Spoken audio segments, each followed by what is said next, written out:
know yourself, making decisions is very critical in a business. How do you make the right decisions? We have to look at all of the risks. We have to structure around the risks.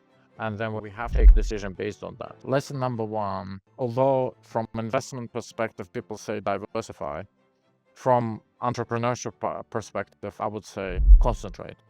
I had a plan and I saw very soon it went different way. The guy was so driven and he came from, if I tell you his story, you would cry.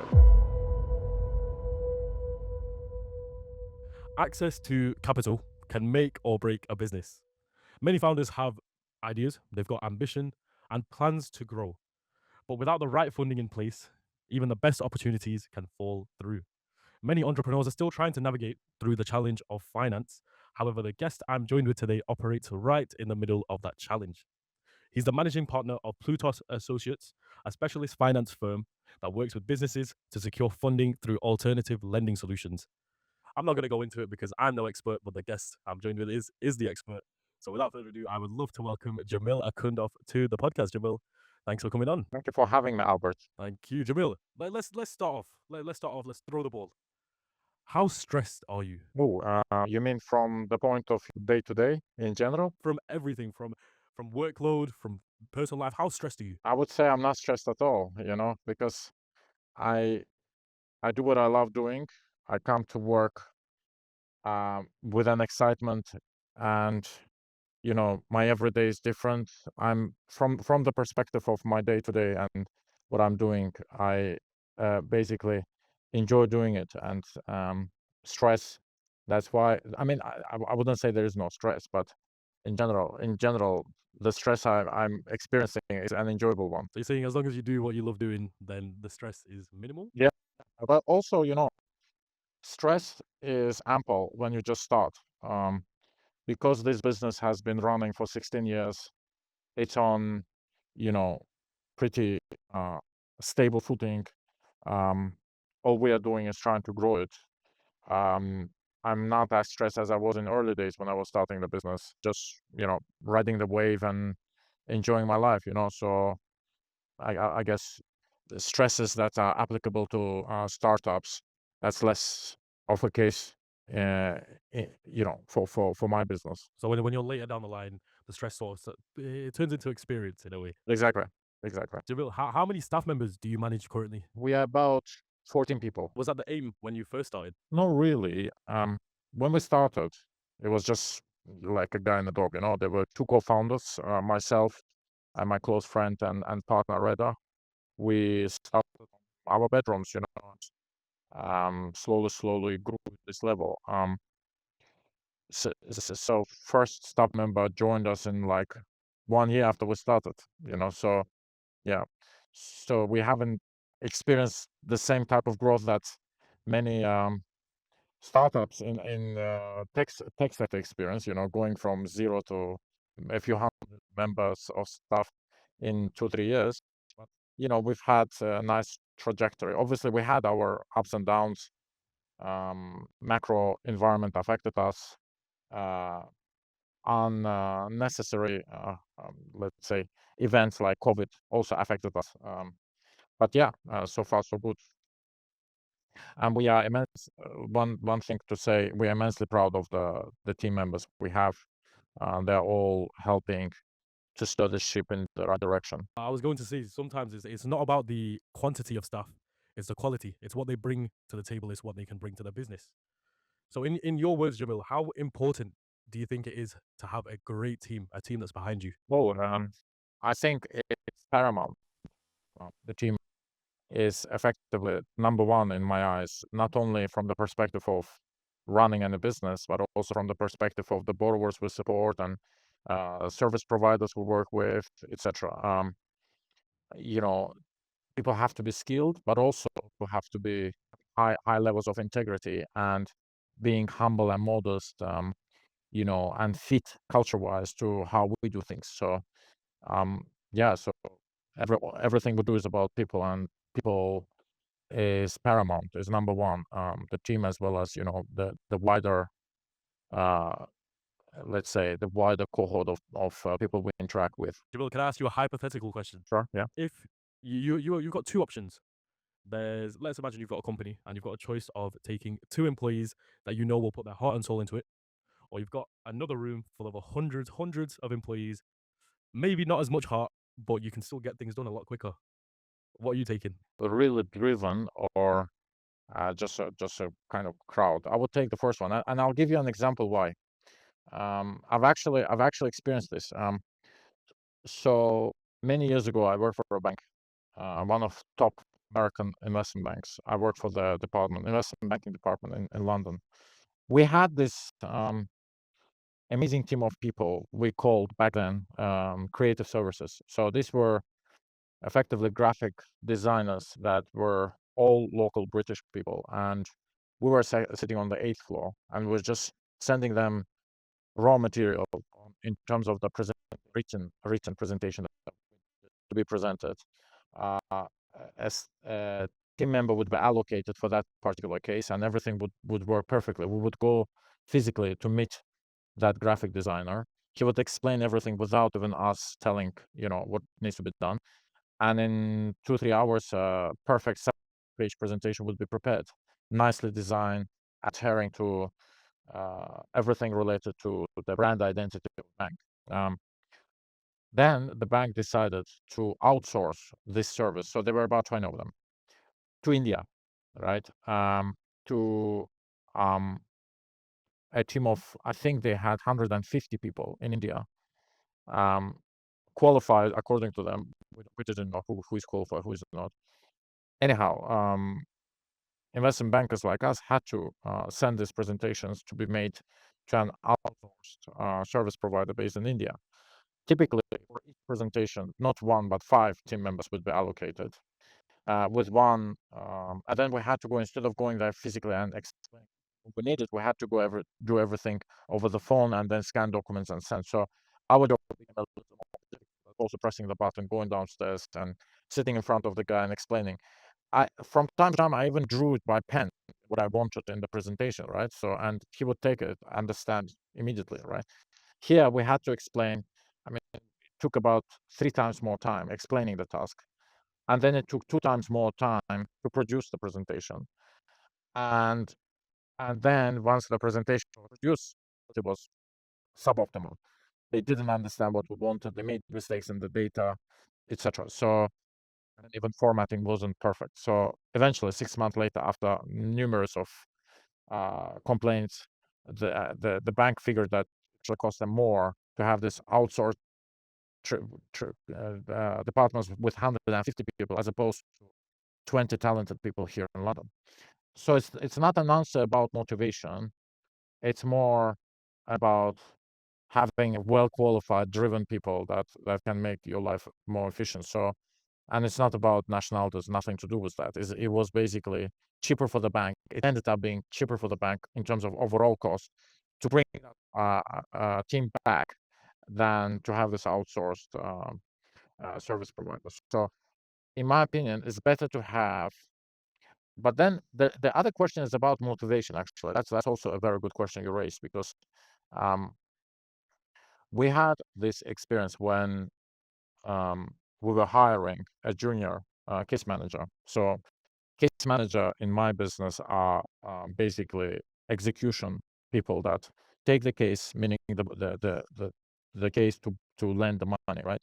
And then run with it through the stages of the project, from from inception until its financial close. So we made an advertisement. This was probably employee 5 or 4 we were hiring, junior, and lots of people applied. And at the end, we the shortlist included 4 individuals, 3 selected by my partner, and 1 I stuck to, selected by myself. I stuck to this guy because he was underqualified massively. He was just a graduate. Nothing so special about the guy, except for his motivation. The guy was so driven, and he came from. If I tell you his story, you would cry. Like he's an orphan, came from very humble beginnings. He's from Africa, moved to the UK when he was 12 and was taken by a host family. Anyway, it's an extremely their background for the guy. But I interviewed him. I saw the fire in his eyes. And these other three were comfortable, coming from good backgrounds, Cambridge, Oxford, whatever, comfortable, normal people. After interviewing all of them, final decision conversation took about half an hour between myself and my partner. And I said to my partner, the next employer you choose, please let me basically vote for this guy. Let's take this guy. So we voted for this guy. We gave him the chance. And Albert, this guy ended up being the biggest rainmaker we ever had. This guy was there 7 a.m. until 12 midnight. He was there trying to learn, not to actually do the job. The job he was doing was taking him 6-7 hours like everybody else. He was trying to move from here to here and then from here to here. So he was trying to first move to the level of other guys, right? He moved within 1 month. I didn't see anybody working that hard. And then like being excellent at the level of senior team members, within 6 months he was there. He was autonomous, running the deals, etc.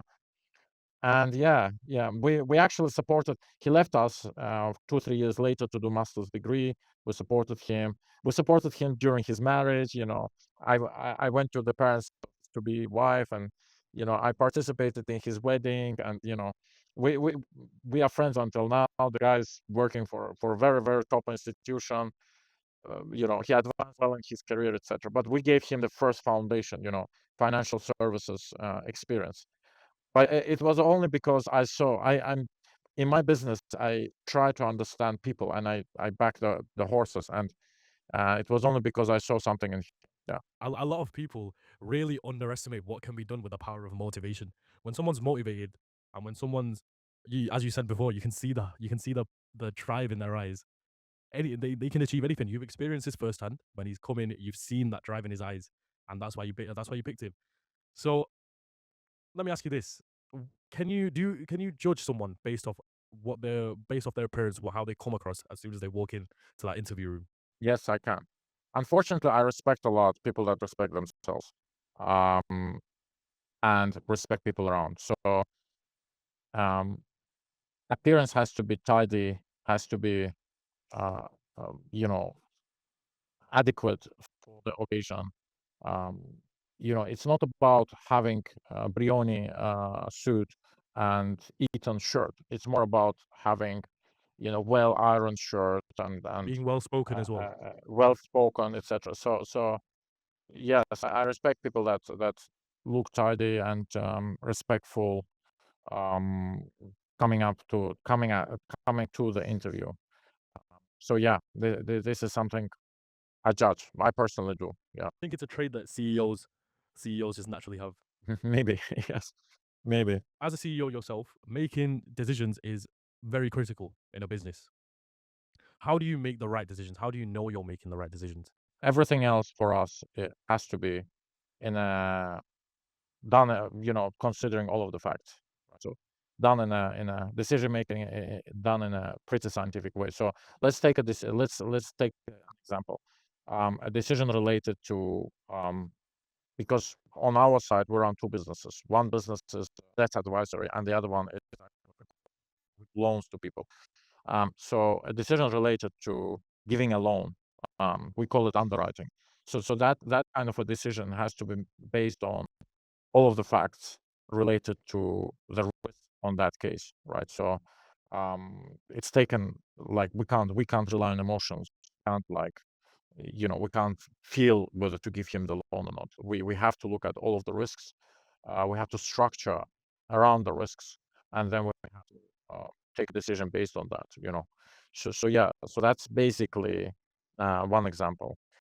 But yeah, when it comes to stuffing, obviously, you can be scientific on so much. You also have to look at the feeling about the person, whether he is the right. Yeah. Have you ever had a time where you've made a decision, but it didn't go exactly the way you expected? Yeah. Times. Plenty of times, yeah. Okay, can you tell us about one? Are young and less balanced. You are more emotional and you want to achieve something faster than what the natural laws of universe would allow you, right? So one big decision was when a few years ago, together with my partner, we decided to start a new business. So this business was making good money, and we were plugging all of the profits into that business. It was basically a business dedicated to running hotels. It was basically a hotel management business. A lot of what we do in our business is real estate related. So hotels is something that we've done a lot. So the, the, uh, this particular time, this was probably around 2018, we started investing into this hotel management business. We've put all of the processes in place, etc., etc. Eventually, we were looking at actually acquiring a hotel, and we identified it. We spent a lot of time and money on due diligencing a target. We've identified the team that was running this hotel, etc., and we've had full money available for acquisition. But this was end of March 2020 when COVID struck.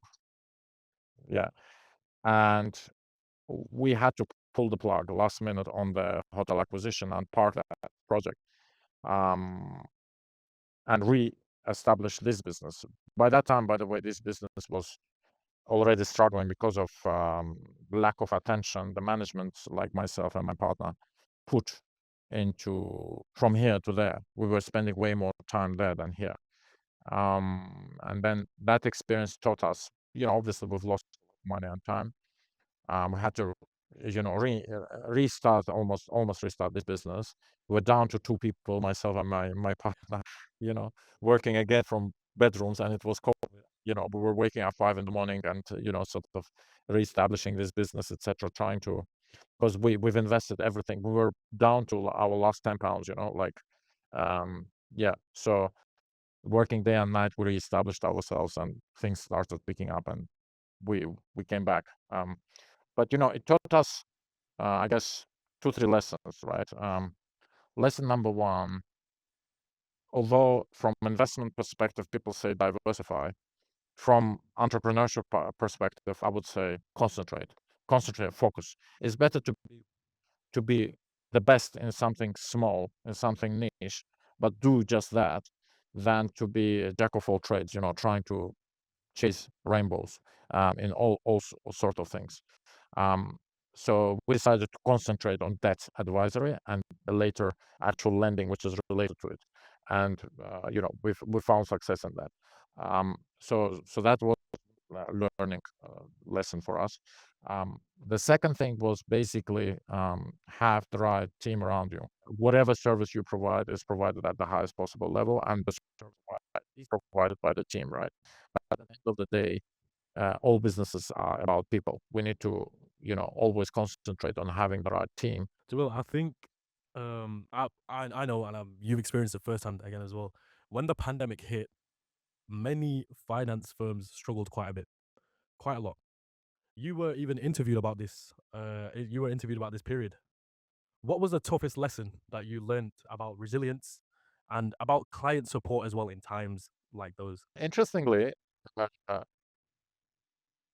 we supported the clients. We supported the clients. We became a white knight for quite a few clients. So when COVID struck, what happened? A lot of our clients are real estate entrepreneur. So real estate was affected massively, and a lot of, especially high street lenders, high street and also non-high street alternative lenders, pulled on their funding to the real estate entrepreneurs. I mean, one reason or the other, a lot of them depended on depositors or funding lines from America or whatever. It was very bad time for finance companies, and all of these borrowers came to us. And guess what? In 6 weeks, we solved like 9 cases. We're working day and night. Yeah, we were working day and night. But the solutions were effectively private money sources. Early on, we developed strong investor base among family offices, high net worth individuals. But it also involved a lot of like right communication and packages on our side. You see, like in any, when you go to the shop and you choose to buy this chocolate as opposed to the other chocolate, a lot of times it's the packaging, right? So you buy this chocolate because the packaging is appealing, right? Um, Same with finance. If people like us package the deal right in the right packaging, present in the right way to the right funder, things get done, right? So that's why we managed to help the borrowers. But yeah, when it comes to you know supporting ourselves, look, we had no choice. We had to, after we did not do the hotel deal, we had to reestablish ourselves and just working hard, very hard. Sometimes, as they say, like the best music piece, the best poems, etc., are done by hungry artists, right? Like when you are hungry, you are in your attic and you have only, I don't know, a piece of bread and water to eat and drink.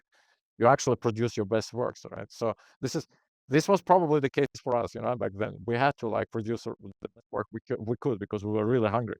So we are still, we hope, but yeah, it was what helped us as well. I can imagine. I can imagine. Jamil, okay, we've all seen these videos of investment banking and it looks crazy. There's so many things going on and there's so many different views on investment banking. But I want to hear it from your side. How brutal and how hectic is investment banking? Right. Good question. Yes, good question. So I would say um, investment banking is a lot about stamina, um, and being thick-skinned, right? So if you have a son, he wants to go into investment banking, I would recommend him trying it for 2, 3 years, but then leaving because, um, especially at junior level, it's a lot of long hours, so having stamina and also thick skin when um, you experience potential negative effects, if um, communication towards you from your coworkers, from your bosses, from your clients, etc. Right? You have to keep a professional appearance and you know manage the stress and crisis very well. But it actually teaches you, even if you don't, it actually teaches you to do it, right? So investment banking is indeed everything you said. It is indeed that. We were averaging 100 to 110 hours a week. We were working 7 days a week. Um, breakfast over there, and if I was at home at 12 midnight, it was big achievement. I would have I would have few occasions when I had to stay overnight. We called it all night. You know, um, but the learning curve was excellent. We were exposed to a lot of things, so um, I'm extremely appreciative to my stars, to the destiny that I managed to go through it. Um, but yeah, it's not very smart to stay in that industry for very long. It's like an army. You should send whatever daughter to do it for 2 years, 3 years, especially M&A, corporate finance advisory, etc. Not the actual banking. I'm talking about brutal investment banking, actual corporate finance advisory. Um, to actually try it and learn, and then when you come out of it, you're well equipped for the rest of your life. It's like an MBA. Yeah. Now, there's a lot of views on investment banking that there's there's unethical stuff behind closed doors. But how true is that? Unethical? I don't think so. To be honest, I never experienced anything unethical. Yeah. I was in energy and some real estate. So energy meaning gas, utilities, and then renewables and biofuels were starting to come into fashion, right?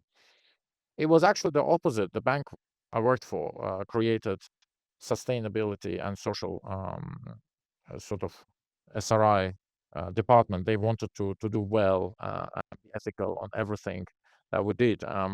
So slowly, we're introducing higher and higher standards of um, social and environmental responsibility to the transactions we did. That's why first we called it green energy, right? Which included biofuels. At the time, biofuels, electric cars were not existent, right? So it was biofuels, it was renewable energy, it was energy efficiency. So all of those advisory projects were slowly increased as a participation in the overall energy advisory department. So yeah. I don't know. I personally, thanks God, did not experience anything unethical. Amazing. Now, when I was doing my research about you, I obviously saw that you're the managing partner of Plutos Associates, but then we also have Plutos Capital as well. I'll admit I was a bit confused on what's what and what the difference is, but might as well hear it from the man himself. Jamil, what's the difference between Plutos Associates and Plutos Capital? Plutus Associates is the debt advisory, and Plutus Capital is the lending, right? So these are two different businesses. One serves corporate, real estate, luxury assets, liquid securities type of clients, and basically mostly about, mostly supporting the borrowers, accessing the market of the lenders. And the other one is direct lending. We have specific mandate given to us by our investors, and we lend their money. We lend their money to transactions that make sense. So two different businesses. So you find investors and then after that you lend the money out to your clients. Yeah, we have investors. Yeah. How do you get these investors? Because I'm sure there's a lot of people watching this podcast that maybe wants to start something similar, but they don't know how to go about. They don't know how to go about it. So how do you find these investors, and how do you get them to trust you? So the second lending business actually started by the first investor wanting us to start it. He was an existing lender in the market, and he had a lunch with me and said, Jamil, I've been in business with you for so long. I'm tired of dealing with brokers and borrowers and stuff like that. I have this money. I want you to do it. And I said, let me think about it. Because being an advisor, you never think about like lending somebody else's money. So I said, let me think about it. So I came back, consulted with my partner. He was like, yeah, if we do it, we need to do it properly. We need to set up the business, the systems, the controls, the team, everything has to be in place before we do it. And I had to also take the responsibility of underwriting everything and managing the risk, because the last thing you want is the investors, losing investors' money. So, yeah, eventually we decided to do it, and the first investor was signed up. That business is, by the way, around 1 year old. We started it in autumn 2024, but we wrote our first loan in March 2025. So we are only coming to 1 year. We've already lent out around 6.5 million. So the first investor was we'll call it a reactive investor. We started the business because of his motivation for us to start, and then the two others, the only three investors supporting us at the moment. I'm also talking to others, want to meet others as well, but the two others then introduced by people that deal with all of the investors, by the way, are family offices basically. So we are supported by private money basically. But when it comes to advice for entrepreneurs on finding investors and raising capital, I would recommend basically first starting something with your own and friends' money, proving concept, and then once you have something tangible, then go to the wider community and talk about raising the capital. Because when you at startup stage, raising capital, it could be very, very difficult, almost impossible. And even if you do find the investor will be like dragons then. He will take everything, right? And you as a startup, would have given up quite a lot of value too early on in the sort of journey of that startup. So my recommendation, I know it's very difficult, right? But my recommendation would be, to start Like a lot of businesses, take Amazon, right? I think I was told he never asked for external capital. He always grew from internal generated cash flows. Yes, Facebook is different. He consistently raised capital until he had a critical mass of people in social media to then list the company on stock exchange. So, different people approach raising capital differently. But my recommendation would be first start, bring it to a certain level, prove the concept, and then start. And then when it comes to where to raise capital, there are few tools people use. First and foremost, try to identify the right introducers and advisors to raise the capital. Like, we are not good for raising equity or whatever. We are good for debt, right? So try to identify people that have access to investors. So work with advisors. Number two, try to be prepared from A to Z, like first speech, like investment memorandum, like business plan, um, cash flow projections, historical financial product information, market valuation. Try to be as prepared as you can to any potential. And thirdly, raising money takes time. Be patient. Have the continue searching, but patient. There is a very good example actually about patience. I do not think anybody knows this example. Right. Let's hear it. I come from a country called Azerbaijan. Now, Azerbaijan discovered oil in 1848. Actually, commercial production of oil started in 1848. And the second place where Rockefellers made money and large production of oil started was in Pennsylvania. Pennsylvania started 14 years later to Baku. So by the beginning of 20th century, by 1905, the city where I'm from, was producing 56% of global oil production. Okay, so one of the biggest billionaires that ended up discovering oil back then, beginning of 20th century, was an old bricklayer. He was in his 50s, 56. And the legend is he saw it in whatever, but he was uneducated, just a bricklayer, villager. But he saw his dream about the oil, right? So he goes to 3 other villages of his friends and he says, let's go and buy this piece of land. I have a vision there'll be oil there. They say, sure. So they all put money down. And during the day they're working, during the night they're digging. So the guy is 56, right? During the day working, during night digging with shovels. Yeah. So 1 year later, one of the partners says, listen, there's no oil here. There's nothing here. I'm selling my shares. So he sold. Another 6 months later, second one sold to the 2 others.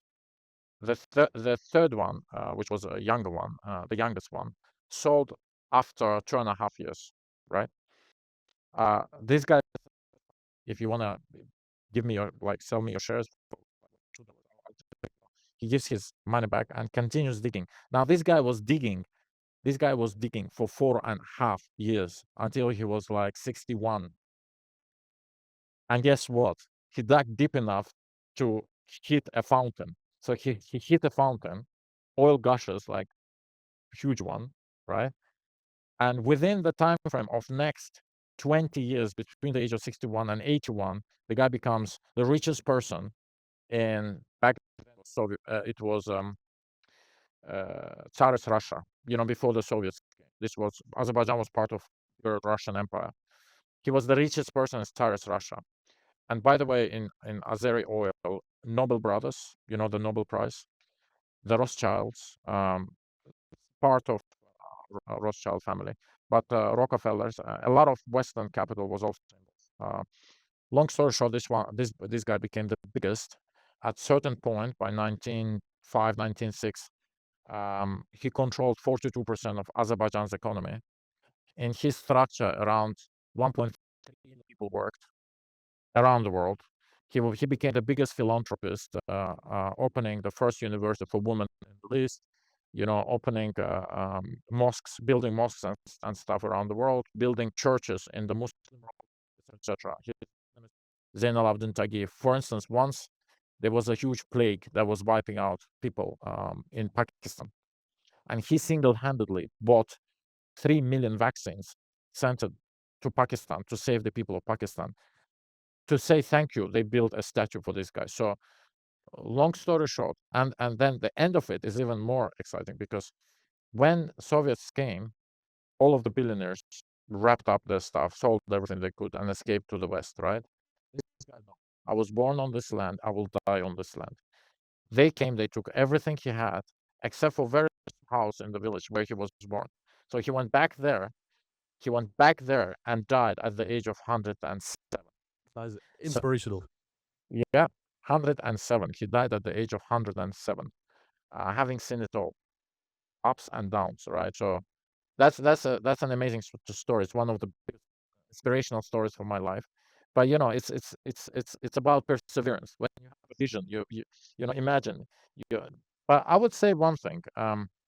When you're, you know, becoming like pursuing something, always have a side, like a job. Don't quit your job just because you're starting something. Always have a cushion, always have So something. just a backup option. Let's say have a day job and work on your startup at night. Or um, when I was a student, so nobody was taking me, I basically went and working as an intern voluntarily.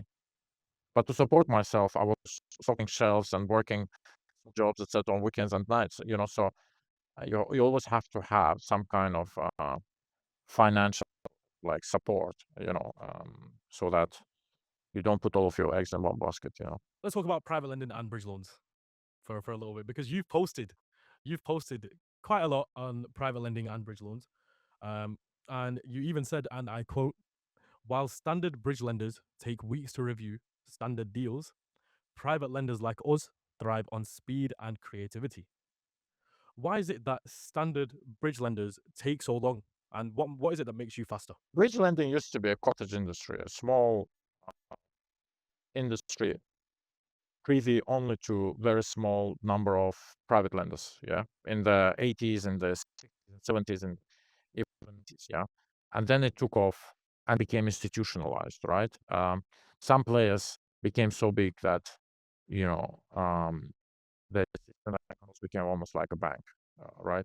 And the reason for them becoming this bureaucratic is driven by their scale, but also by their funding lines, right? So they depend on other banks giving them the money, and the banks would require them, to put, I don't know, this layer and that layer and this check and that check and stuff like that. So they became almost like banks and very bureaucratic. Whereas bridge lending, by nature and by definition, should be about not happening anymore, because if let's say you are whatever a lender A and your funding line is times, right? You have to go back to NatWest each time with this document, this document, this document, this document. Things become diluted in the process, as opposed to what it used to be, right? With us, it's what it used to be and still is, right? Hopefully, it will stay. And with us, as well as some other private lenders, where we do old-fashioned way. What's the deal? What's the the requirement? Is this collateral we can take? Is this the right borrower? And let's get on with it, right? So we call on the money and we approve the deal quickly and we get on with it. So yeah, that's basically, hopefully answers your question. That's basically the reason. Jamil, I'll be honest, I've never really been into property that much, but recently, after starting this podcast, I have actually started to learn bits and bits more about it. I'm familiarizing myself with it. But just for myself and for the audience that may be watching as well, what is a bridging loan, and why should we why a bridging loan instead of a traditional mortgage, for example? By definition, bridging loan is a loan that bridges the gap between A and B, right? So what are these gaps? Let's say you're buying something in an auction. Properties which are unmortgageable end up in auctions, right? So let's say a property is dilapidated, missing the toilet, half of the roof is gone, the floors are like in holes. We've seen it all. No, cannot livable dwelling, right? So the borrowers looks at the property, thinks that it's the right one, comes to us before bidding on the auction, and I'd like to buy it. I think the value is 300,000. Would you lend me would you lend on this property? And we would look at it as well. We would look at his plan, at his estimate of the refurb cost, and say, yeah, would like to lend. So in this case, for 300,000, market value is 300,000 as well. We have 5% of that, plus the refurb cost, let's say, is 100,000. But as a result of 300, 100, he ends up with a product of, I don't know, let's say 550, 575, which the project like this takes maximum, let's say 2 weeks to buy, 6 months to refurb, and 6 months to sell. So maximum 12 months. 12 months he made from 400 investment, 150 profit. So, and it's worth it to take a bridge loan and pay the interest. By the way, bridge loans, obviously everybody knows they're not cheap. But, for this purpose, bridging was which gap? Bridging the gap between acquiring, refurbing it, and exiting it, right? So there are bridge loans where a client, for instance, acquires a commercial property, but he knows that he can get planning there for converting it to residential, right? So he buys commercial, converts to 10 flats, and makes even more money, right? So normal people don't use bridging loans. It's mainly people that are that are using real estate as their full-time job, yeah, like developers or fix and flip people, portfolio landlords, real estate heavy corporates. We had situations when, let's say, a holding company that operates a lot of hotels borrows on a bridging basis, buys a hotel, refurbs it, and then puts on a term facility.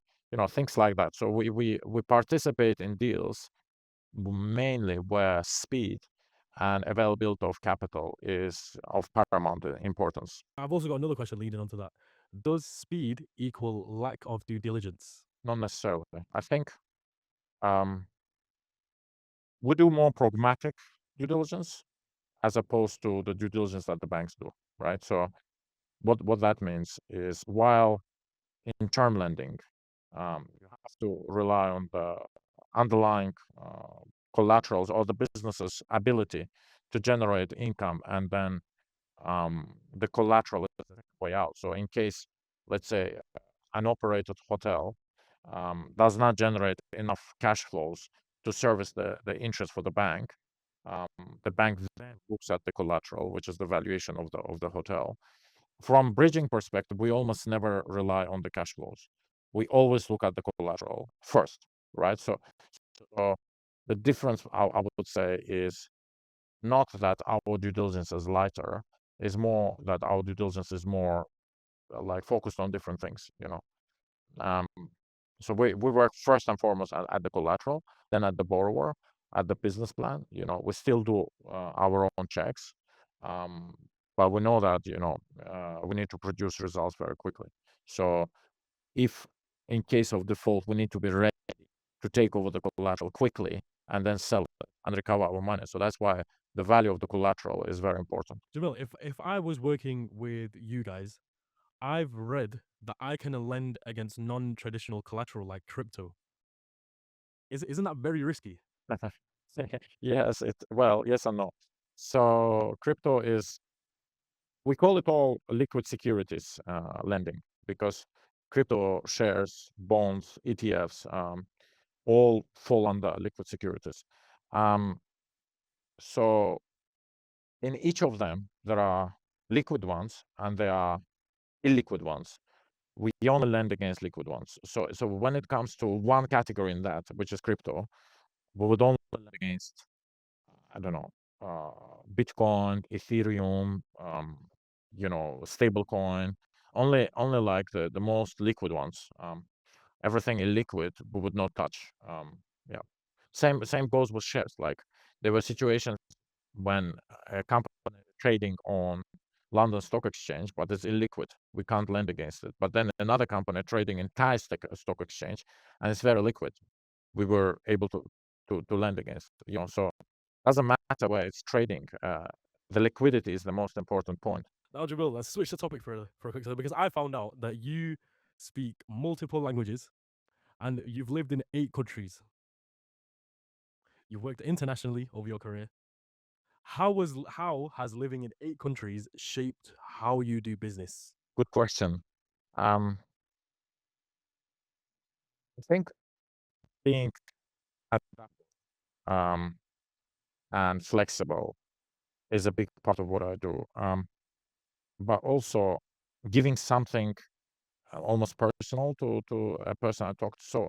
So if the borrower had, I don't know, let's say French background, and there are a lot of French borrowers that work in even UK market. We also operate in Europe. I speak his language. It makes immediately me, more preferred partner, I guess, than somebody else that doesn't speak that language.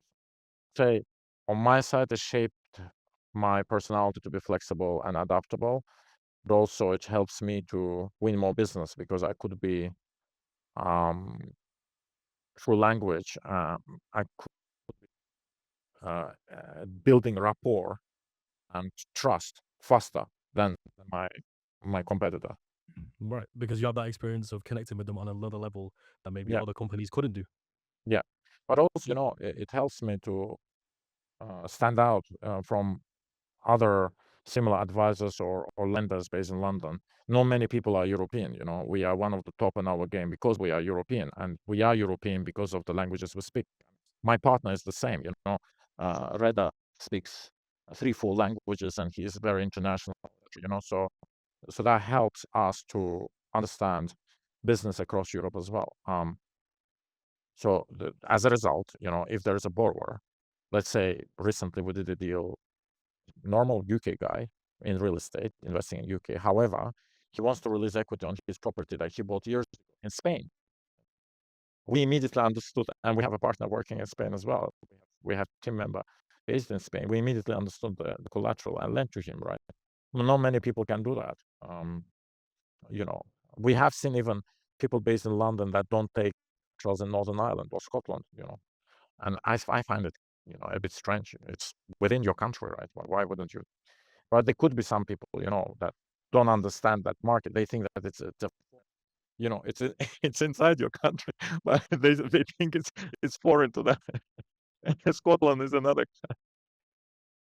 So so yeah, we've seen all of that. Yeah, but it makes us different. It makes us open-minded. It It does, makes it us does, yeah. it does. Yeah. Add Now, Jamil, competitive advantage. Yeah. that's it. That is it. Jamil, for someone that's looking to get into uh, finance or big companies, from someone that's experienced it firsthand, what advice would you give to them? What's your main piece of advice? From which perspective? Real estate, corporate, asset finance, invoicing, like anything? Let's say anything for now. Okay. Yes, I guess they would want to get into like advisory from into finance from advisory perspective. Yeah. My recommendation would be study well your market. Like study well the gaps. Where are the gaps? What are the niches you can cover to be successful, right? In any business, everything starts with the customer, right? Doesn't matter what I want. Imagine me being passionate in production of typewriters, the old-fashioned way.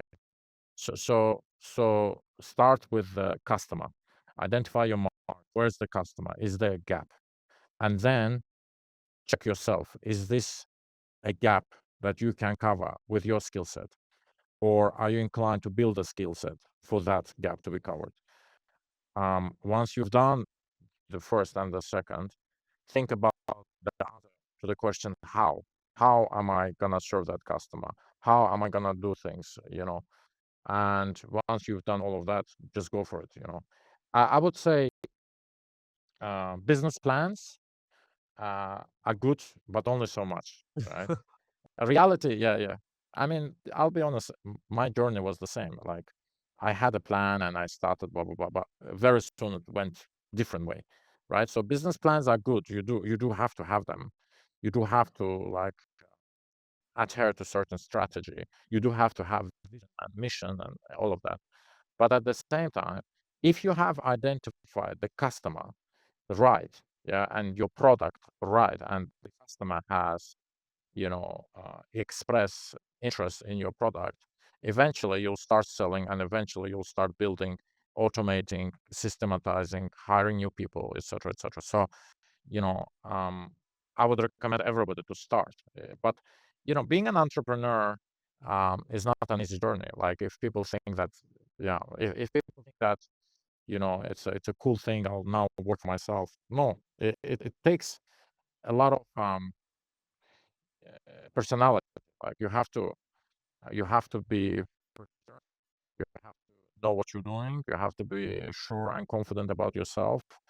Again, as I said, don't take blind risks and quit everything. Always have some kind of cushion, some kind of second way out, and things like that. Adapt and try learning and be humble, etc., etc. So, yeah, eventually you will get there. But also, it's the best job in the world, being an entrepreneur. Like I've been offered jobs over years, many, many times.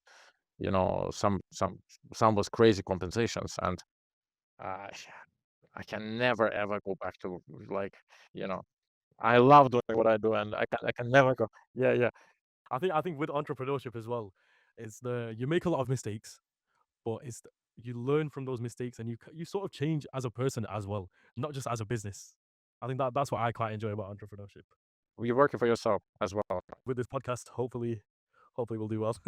Yeah, yeah. Best of luck. I think Thank you. I Thank you really very much, enjoyed Jamil. this one. Thank you. And now, as a final tradition on this Founders Mindset Unfiltered podcast, what we normally do, every guest that comes onto our episode, we ask them if they've got any pain points that they're currently experiencing in their business that our audience that are watching at home right now can either offer their advice or they can offer their services to try and help you out. So, Jamil, it is your turn this week. Do you have any pain points that you're experiencing right now that maybe our audience can offer their advice or their services? Generating more business, generating more borrowers, not investors necessarily, but borrowers. That's a good one. I think if the people that uh, us with private networks, etc., yeah, would be interested to them. But also, maybe just comment something right or we did something wrong. We always like that. So even We, even we just feedback. even just feedback is very, very. I appreciate all criticism, by the way. Praise doesn't serve any purpose. Yeah, Praise is overrated. yeah.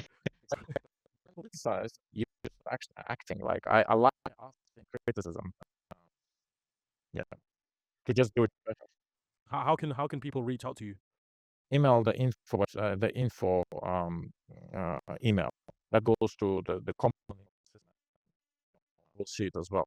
So info@cloutas.co.uk, or find me on LinkedIn. Just put my name and surname, Jamil Akhundov. You'll find me on LinkedIn. I'm active on LinkedIn, and I post from time to time, etc. I'd love to hear. Amazing. What we'll do, we'll put your details in the description below. So then, to the audience, if any of you guys can offer any criticism, no praise, criticism for Jamil, it'd be very much appreciated. Or you can even reach out to us, and we will let him know through ourselves. But I think that is it for this episode, Jamil. It's been absolutely great talking to you. Thank you. And Great talking. thank you. And I'm hoping soon enough I'll be coming to you for investments and for my property journey, asking for advice. I'm going to need it. I'll be delighted to help you. Thank you, Albert. Thanks for Thank this. you very much, Jamil. For the audience watching at home, we hope you enjoyed this episode. We do release an episode every 2 weeks on a Wednesday at 5 a.m. Nearly got that mixed up. We're on YouTube, Spotify, Apple Podcasts. You know exactly where we're at. So just whack us on when you're commuting to work in the morning, and what a great start to the day. Don't forget to like, don't forget to subscribe, and thank you once again for watching us today. Thank you, Jamil. Thank you. Thank you, Albert. All the Everyone best. take care. Best of luck with everything. Thank you so much, Jamil. Cheers. Thank you. All the best. Cheers. Bye bye.